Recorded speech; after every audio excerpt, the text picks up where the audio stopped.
semuanya, terima kasih udah klik video ini. Balik lagi sama aku Gita, orang Indonesia yang tinggal di Kanada. Pagi ini cuaca lebih berawan dari biasanya, tapi untungnya masih kelihatan cerah. Dan pas banget udah sekitar 1 minggu setelah aku balik dari Korea. Belum sempet kemana-mana, dan cuma tinggal di dalam apartemen aja karena aku sempet sakit flu setelah perjalanan pulang yang panjang banget. Totalnya mungkin sekitar 38 jaman dengan 4 penerbangan yang dipenuhi pesawat yang delay dan juga di-cancel. Pelajarannya dari pengalaman pribadi ini, siapa tahu ada yang mau ke Kanada, sebisa mungkin hindari maskapai lokal di sini ya, demi kenyamanan kalian sendiri. Hari ini aku mau ajak kalian keluar jalan-jalan ke lingkungan sekitar apartemen, karena di bulan Mei ini, tepatnya di tanggal 9-19, diadakan festival tulip di Ottawa yang cukup terkenal dan juga mengundang banyak turis untuk berkunjung. So, yuk kita mulai jalan-jalan sekitar karena hampir di semua tempat tulip udah mulai bermekaran. Selain tulip, juga banyak bunga lainnya, kayak bunga yang ungu ini disebut lilac atau bunga lili ungu kali ya bahasa Indonesianya, dengan ciri khas wanginya yang enak. Jadi musim semi di Kanada, tepatnya di Ottawa, ini agak telat ya kalau dibandingkan negara Asia kayak Jepang atau Korea yang terkenal dengan sakuranya mulai dari awal Februari bahkan. Biasanya kalau di sini tuh baru mulai bulan Mei. Di bulan April pun bukan nggak mungkin masih turun salju, bahkan bisa ada badai salju. Karena musim dingin di sini bisa berlangsung selama 6-7 bulan.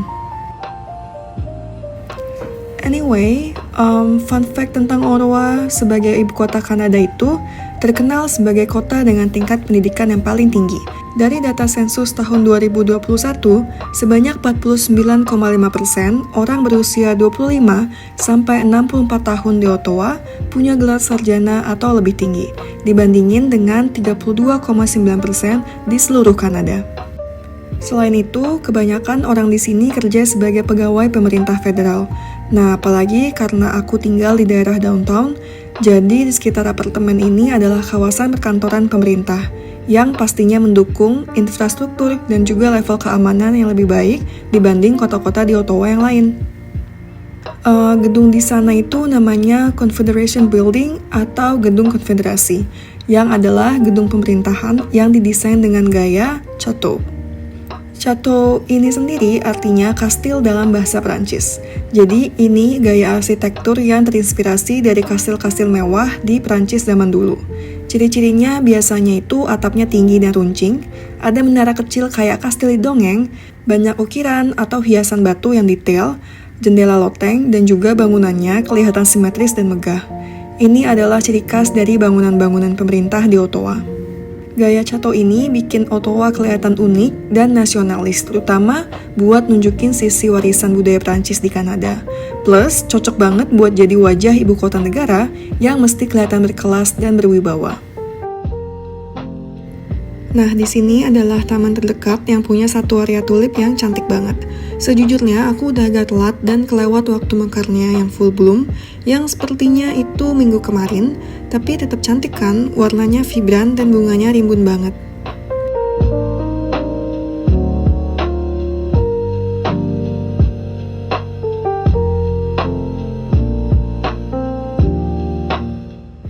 Sekarang happy banget jalan-jalan sekitar rumah karena pohon-pohonnya udah kembali hijau.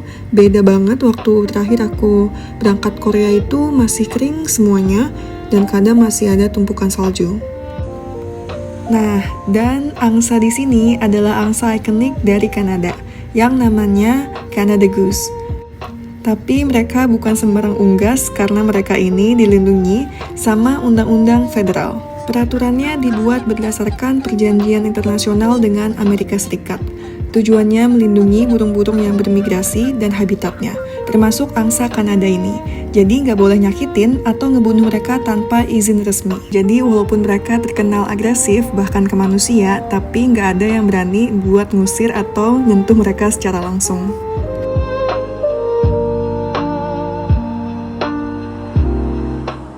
Gedung kayak kastil yang bisa kalian lihat sekarang itu adalah Parlemen Kanada. Ini adalah pusat atau istilahnya kantor utamanya pemerintahan negara ini. Letaknya strategis banget di atas bukit yang menghadap ke Sungai Ottawa, makanya disebut juga Parliament Hill. Kompleks parlemen ini terdiri dari 3 bangunan utama, Center Block, East Block, dan West Block. Yang paling terkenal adalah Center Block karena di sanalah Peace Tower berdiri, menara ikonik dengan jam besar yang sering muncul di kartu pos atau foto-foto wisata. Sejarahnya parlemen sendiri dimulai dari tahun 1867, saat Kanada resmi jadi negara lewat konfederasi. Kenapa gitu? Karena awalnya Kanada terbagi jadi beberapa koloni Inggris, tapi karena alasan ekonomi, pertahanan, dan politik, para pemimpinnya sepakat buat gabung jadi satu negara.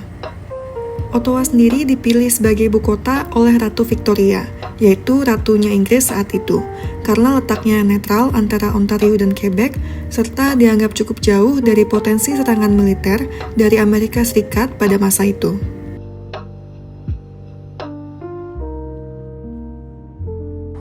Gedung Parlemen Center Block atau Blok Tengah ini pernah kebakaran besar di tahun 1916 dan hampir seluruh bangunannya hangus kecuali perpustakaan parlemen yang untungnya bisa diselamatkan. Setelah itu bangunannya dibangun ulang dan selesai pada tahun 1927. Nah, sekarang Center Block sedang dalam renovasi lagi yang besar-besaran sampai sekitar tahun 2030. Sementara itu, kegiatan parlemen pindah ke West Block atau bagian barat. Kalau di sini adalah bagian belakang dari parlemen itu sendiri dan kita bisa lihat Sungai Ottawa yang tadi aku bilang.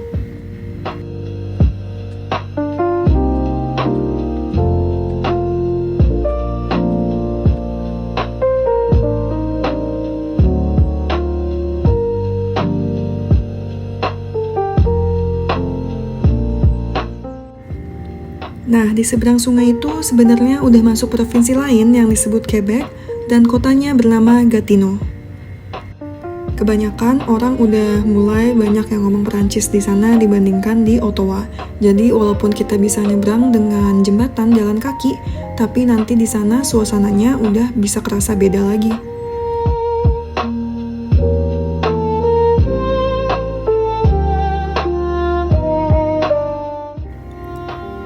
Ini adalah taman belakang parlemen dan di seberangnya itu adalah jalan utama di downtown, seperti yang bisa dilihat dipenuhi oleh gedung-gedung pemerintah lainnya.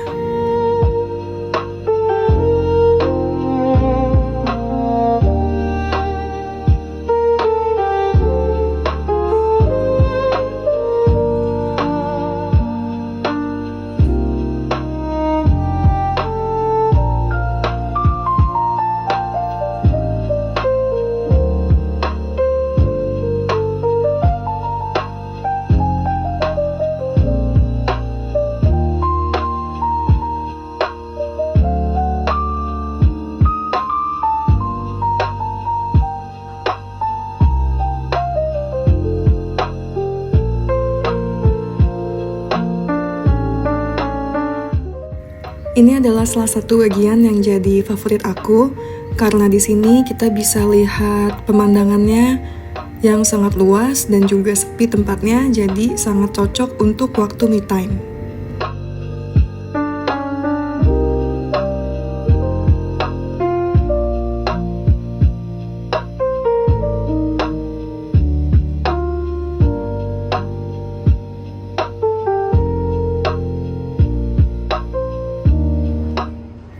Sekarang kita lanjut perjalanan untuk keluar dari area parlemen dan menuju taman selanjutnya. Ternyata ada juga bunga-bunga kuning ini di Kanada, karena dulu aku pertama kali lihat di Jepang, terutama di musim semi, di sekitar sungai, di bukit-bukitnya itu, jadi ngelihatnya nostalgic banget, keinget gimana cantiknya dan tenangnya Jepang. Tapi lihat deh, dengan pemandangan kayak gini, Kanada nggak kalah menarik dan tampil dengan pesonanya sendiri. Dan ini adalah gedung perpustakaan yang tadi sempat aku omongin.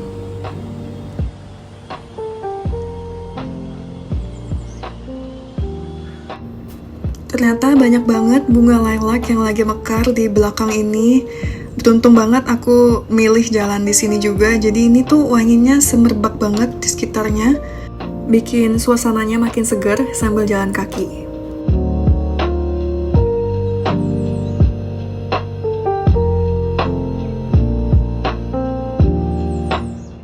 Di gedung yang aku zoom in ini, namanya adalah National Gallery of Canada. Itu adalah salah satu museum seni paling keren di Kanada dan ada di Ottawa. Bangunannya modern banget, dinding kacanya tinggi, dan sebenarnya ada patung laba-laba raksasa di depannya. Namanya Maman.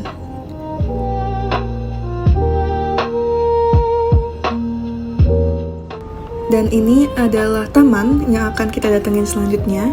Jujur aku suka banget sama taman ini karena deket rumah, nggak jauh-jauh banget. Dan biasanya di musim panas aku juga suka piknik di taman ini.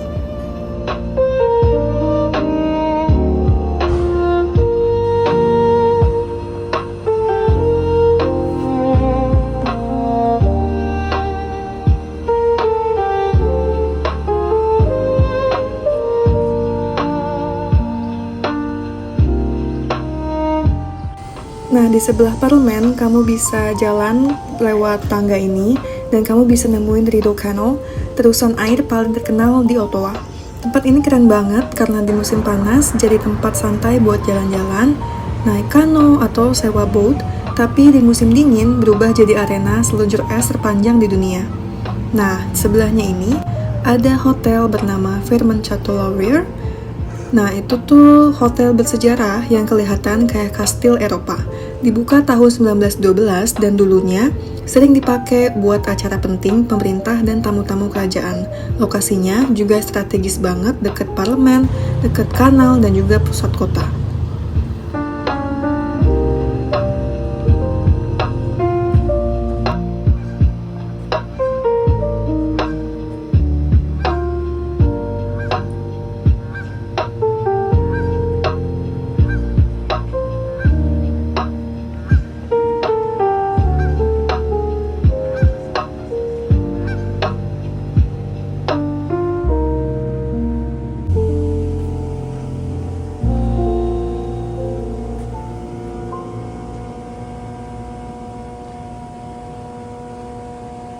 Akhirnya kita sampai di taman. Tamannya itu namanya Majors Hill Park. Dan seperti bisa dilihat, tempatnya juga pas banget pusat kota, dekat dengan landmark yang lain. Dari sini, kamu bisa nikmatin pemandangan ke arah Sungai Ottawa tadi, dan juga Hotel Chateau Laurier. Dulu, tempat ini adalah rumah insinyur militer Inggris, maka namanya Majors Hill. Sekarang jadi tempat favorit buat piknik, jalan-jalan santai, atau lihat festival pas musim panas. Karena dari sini kita bisa lihat festival kembang api di seberang di Gatineau itu. Kalau lagi musim bunga, tamannya cantik banget kayak gini.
Ini adalah pohon bunga favorit aku karena ya kayak menggantikan pohon bunga sakura gitu deh. Jadi di sini namanya adalah bunga crab apple. Itu bunga dari pohon apel hias. Jadi bukan buat dimakan kayak apel biasa, tapi cantik banget pas mekar. Warnanya bisa pink, putih, sampai ungu muda. Di Ottawa sendiri, bunga crab apple ini sering jadi daya tarik di taman-taman kayak Majors Hill Park atau satu lagi namanya Dominion Arboretum. Pas mekar, bikin suasananya jadi romantis dan instagramable banget. Secara simbolis, bunga crab apple itu sering dikaitkan sama cinta pertama, keindahan yang sederhana, dan juga harapan baru. Jadi nggak heran banyak yang nungguin momen bunganya mekar tiap tahun.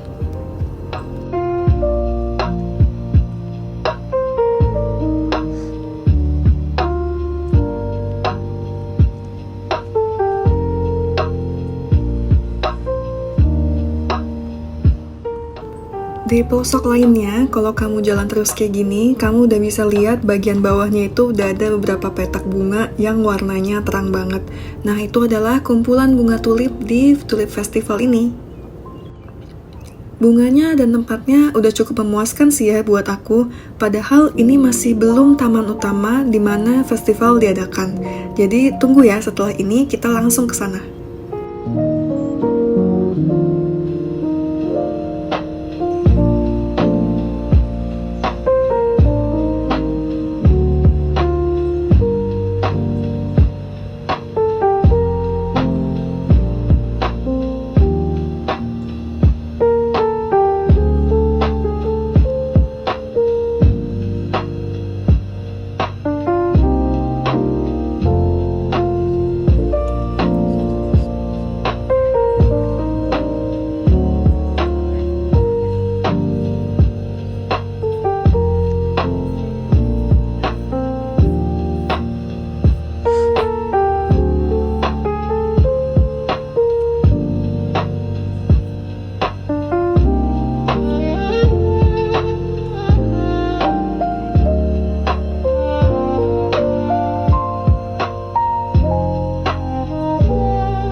Gedung di seberang itu adalah gereja paling tua di Ottawa, bernama Notre Dame Cathedral Basilica.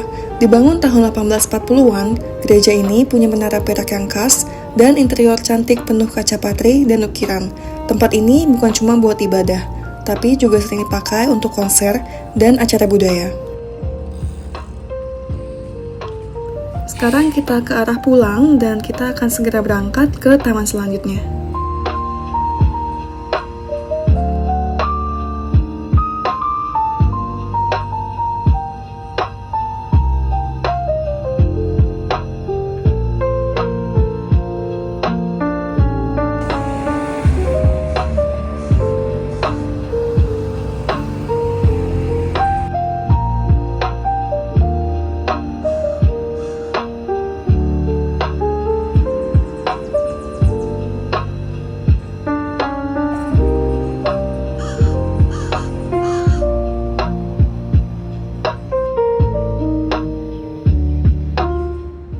Di tengah jalan aku lihat ada bunga berguguran dari pohonnya dan ternyata itu karena ada 2 tupai yang lagi main.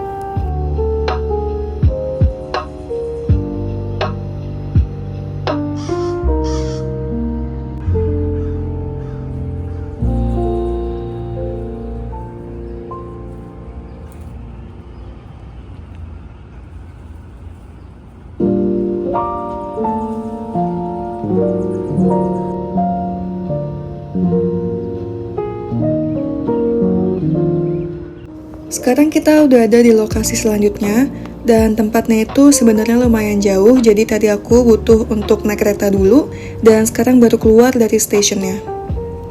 Dari stasiun aja udah banyak orang yang bareng-bareng keluar di sini, jadi bisa dilihat gimana orang sekitar juga semangat untuk mengunjungi festival ini karena kebetulan weekend ini adalah hari terakhir di mana kita bisa menikmati tulip-tulip dengan masa bekar yang masih bagus. Akhirnya kita udah sampai di tempatnya setelah jalan sedikit tadi. Jadi di sini adalah taman utama diadakannya Festival Tulip. Namanya adalah Commissioners Park atau Taman Commissioners. Dan tempatnya itu juga deket banget sama sebuah danau terkenal di mana kita bisa sewa kayak atau kano. Namanya adalah Dawes Lake.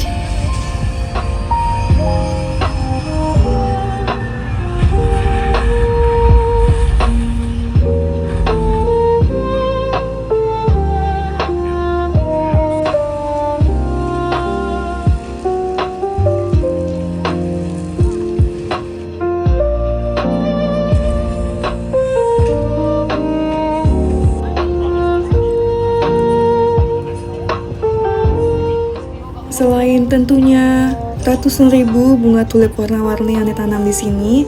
Juga ada foto-foto atau booth makanan, pertunjukan seni, bahkan teater di outdoor seperti ini bisa nonton bareng nanti malam, dan juga instalasi sejarah yang cerita hubungan tulip dan Kanada Belanda. Tempat ini jadi spot favorit warga lokal dan juga turis buat menikmati keindahan musim semi di Ottawa. Nah, jadi gimana sih awal mula dari sejarah Canadian Tulip Festival ini? Nah, ceritanya bermulai dari Perang Dunia Kedua saat keluarga kerajaan Belanda, termasuk Putri Juliana, mengungsi ke Kanada karena negaranya dijajah. Mereka tinggal di Ottawa selama masa perang.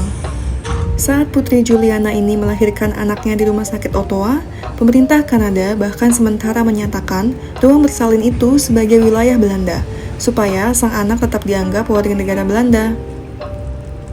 Lalu setelah perang usai dan Belanda merdeka kembali, sebagai bentuk terima kasih yang mendalam, mereka mengirimkan 100.000 bunga tulip ke Kanada. Hadiah ini menjadi simbol persahabatan dan juga solidaritas antara Belanda dan Kanada. Sejak saat itu, Ottawa mulai menanam tulip-tulip ini di berbagai taman kota. Pada tahun 1953, akhirnya lahirlah Canadian Tulip Festival ini, yang sekarang jadi acara tahunan besar dan daya tarik wisata utama setiap musim semi.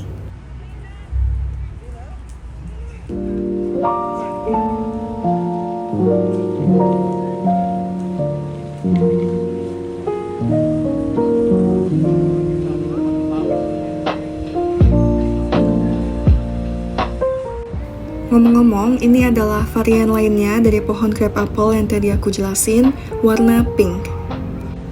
Ini juga aku suka karena mirip banget sama varian bunga sakura yang aku tahu.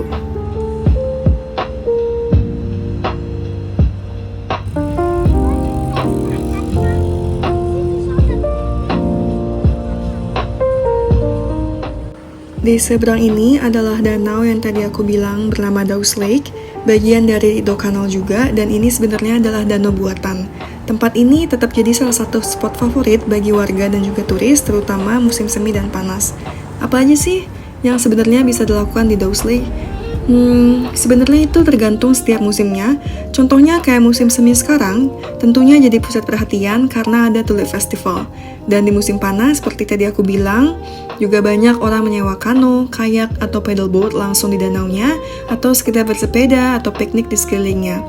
Dan saat musim dingin, saat kanal membeku, area ini juga jadi bagian dari jalur ice skating terpanjang di dunia. Dawes Lake ini juga dikelilingi oleh restoran, taman, dan dekat dengan kawasan seperti Little Italy, di mana kita bisa nemu kayak restoran dan juga kafe-kafe khas Italia. Jadi enak banget buat jalan-jalan santai atau ngopi sambil lihat pemandangan.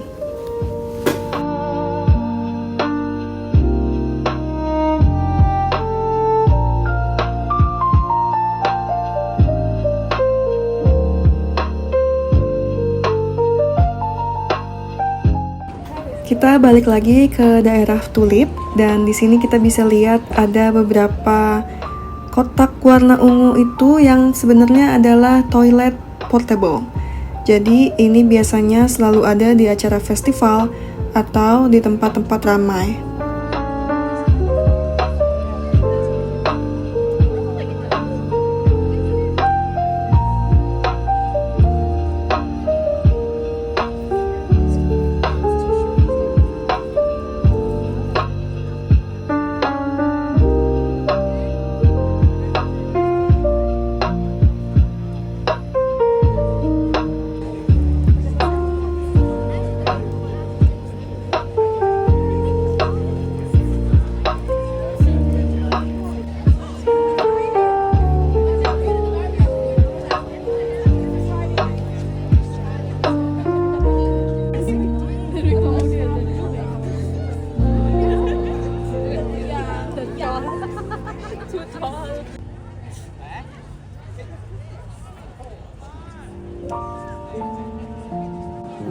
Sekarang ini sebenarnya udah jam sekitar 8 malam guys, tapi karena sudah bukan musim dingin, jadi sampai sekitar jam 9 malam masih cukup terang di luar langitnya.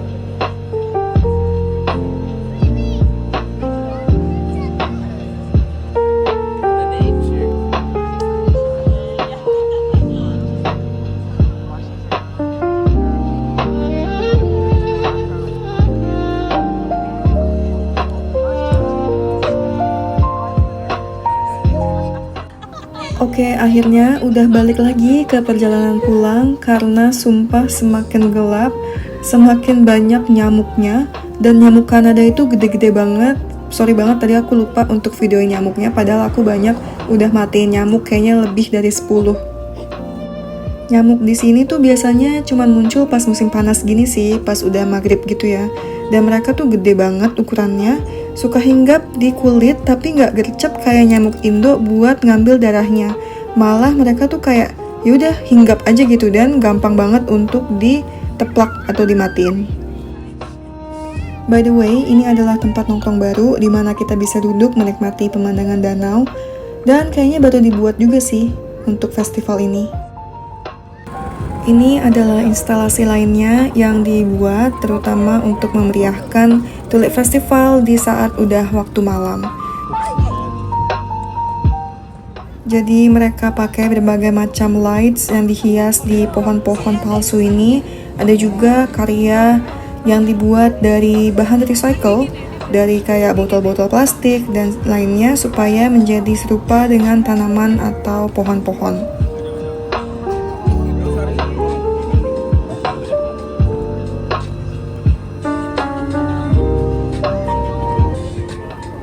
Mereka juga buat kayak ya lorong cahaya lampu begini untuk jadi tempat foto yang menarik bagi orang-orang. Jujur aku cukup apresiasi sih ya untuk upaya kayak gini karena ya bisa dibilang Ottawa itu nggak sekreatif kalau dibandingkan Jepang untuk acara kayak gini. Jadi dengan instalasi kayak gini mereka udah menunjukkan effort yang lebih sebenarnya.